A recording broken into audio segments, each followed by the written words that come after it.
माझा राया, रायगडी मंदिरी वस्तू माझा राया, चरणी अर्पिते अजन्म काया, चरणी अर्पिते अजन्म काया, प्रथम वंदिते मी तुम्हा छत्रपती शिवराया, छत्रपती शिवराया. नमस्कार, मी श्रावणी तुम्हाला तातीची विद्यार्थिनी आज तुमच्या समोर छत्रपती शिवाजी महाराज यांच्याविषयी काही बोलू इच्छिते. महाराष्ट्राचा इतिहास जो लिहिला तो कुण्या एरेगेरेने लिहिला नाही. अहो, महाराष्ट्राचा जो इतिहास लिहिला तो कुण्या एरेगेरेने लिहिला नाही. महाराष्ट्राचा इतिहास लिहिला हिरव्या पिवळ्या शालीने, तलवारीच्या धारीने, घोड्यांच्या टापाने आणि शाहिराच्या डाफाने. आणि हाच इतिहास लिहिला छत्रपती शिवाजी महाराजांनी. गुजरातच्या छत्रपती शिवरायाला, रयतेच्या राजाला, ज्याच्या भक्तीस जोड नाही, शौर्यास तोड नाही, जो अथांग सागरा समान आहे, ज्याचं छत्र म्हणजे आभाळा समान आहे, तो त्या सूर्याची शान आहे, मराठी मनाचा धगधगता अभिमान आहे. काळीज आहे सह्याद्री, ज्याला शंभूचा अभिमान, आणि महाराष्ट्राच्या देवाऱ्यात ज्याला पहिलं स्थान, असे ते प्रौढ प्रताप पुरंदर, क्षत्रिय कुलावंश, सिंहासनाधीश्वर, राजाधिराज, शिवछत्रपती श्रीमंत श्री श्री श्री छत्रपती शिवाजी महाराज की जय. बंदुकीच्या जोरावर आणि हंटराच्या धाकावर, अहो, बंदुकीच्या जोरावर आणि हंटराच्या धाकावर मी कित्येक वाघांना माणसाप्रमाणे जगायला शिकवणारी माणसं बघितली, परंतु बंदुकीच्या जोराशिवाय आणि हंटराच्या धाकाशिवाय, अहो, बंदुकीच्या जोराशिवाय आणि हंटराच्या धाकाशिवाय तिथल्याच माणसांना वाघाप्रमाणे जगायला शिकवणारे एकच वाघ बघितला, ते म्हणजे छत्रपती शिवाजी महाराज. आज आपण ज्या महाराष्ट्रात आहोत तो महाराष्ट्र म्हणजे काय? महाराष्ट्र म्हणजे शिवरायांच्या विचारांचा, जिजाऊंच्या संस्कारांचा आणि शंभूच्या पराक्रमाचा साक्षीदार आहे हा माझा महाराष्ट्र.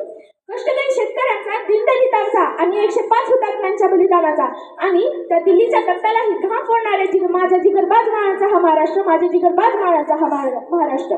आणि अशाच या महाराष्ट्रामध्ये 19 फेब्रुवारी 1630 रोजी एका रत्नाचा जन्म झाला आणि ते म्हणजे छत्रपती शिवाजी महाराज. छत्रपती शिवाजी महाराजांनी त्यांच्या आयुष्यामध्ये वस्तू वापरल्या आणि माणसं जपली, परंतु आपण मात्र माणसं वापरतो आणि वस्तू जपतो. त्यांनी त्यांच्या दूरदृष्टिकोनाने इतिहासावर सुवर्ण अक्षराने इतिहास लिहिला. त्यांची ऐकलेली प्रत्येक गोष्ट आपल्या मनामध्ये ठसून भरलेली असते. अशीच एक गोष्ट मला तुम्हाला सांगावीशी वाटते. एकदा छत्रपती शिवाजी महाराज कर्नाटकाच्या मोहिमेहून परत होत होते, तेव्हा तिथे बेलवाडी नावाचे एक छोटेसे गाव होते. तिथे एक छोटासा किल्ला होता. मल्लम्मा देसाई नावाची ठाणेदारी तिथे राहत होती. तेव्हा दादाजींना वाटलं जाता जाता हा गड घेऊन जावं, म्हणून त्यांनी थोडंसं सैन्य गोळा केला व ते मल्लम्मावर चाल करून गेले. परंतु मल्लम्मा ही चिकाटीची आणि जिद्दीची, तिने सैन्यावर प्रहार केला आणि तिथे मात्र मावळ्यांचा पराभव झाला. दादाजींना वाटलं एका बाईच्या हातातून मावळ्यांचा पराभव होणे शक्य नाही, म्हणून त्यांनी अजून सैन्य गोळा केले व ते मल्लम्मावर तुटून पडले. आता मात्र मल्लम्माचा पराभव झाला. दादाजींनी ठरवलं मल्लम्माला कैद करायचं आणि छत्रपती शिवाजी महाराजांपुढे उभा करायचं. मल्लम्माला कैद करत असताना मल्लम्मा आत गेली आणि तिच्या धान्या बाळाला घेऊन बाहेर आली. जेव्हा मल्लम्माला छत्रपती शिवाजी महाराजांपुढे उभा केलं तेव्हा तिला वाटलं की जसा प्रत्येक राजा आपल्या गुन्हेगाराला शिक्षा करतो तसा हाही राजा आपल्याला शिक्षा करेल, मला आणि माझ्या बाळाला मारून टाकेल. म्हणून ती छत्रपती शिवाजी महाराजांपुढे गेली आणि नतमस्तक होऊन म्हणाली, राज, मी तुमची गुन्हेगार आहे. राज, जी काही शिक्षा द्यायची आहे ती मला द्या, यामध्ये माझ्या बाळाचा काहीही दोष नाही. हे ऐकून छत्रपती शिवाजी महाराजांनी स्मित हास्य दिले व चिकित्सकला इशारा दिला. चिकित्सक आत गेला आणि दुधाची वाटी घेऊन बाहेर आला. छत्रपती शिवाजी महाराजांनी त्या मल्लम्माच्या बाळाला उचललं आणि मांडीवर घेतलं आणि त्या दुधातील वाटीच्या चमच्याने त्याला दूध पाजलं आणि म्हणाले, हा जो आमच्या मांडीवर आहे हा आमचा भाचा आहे. अहो, म्हणजेच तुम्ही आमच्या भगिनी झाला आणि कोणता भाऊ आपल्या भगिनीचं राज्य हिरावून घेईल? अहो दादाजी, बहिणीचं राज्य हिरावून घ्यायचं नसतं तर बहिणीला राज्य द्यायचं असतं.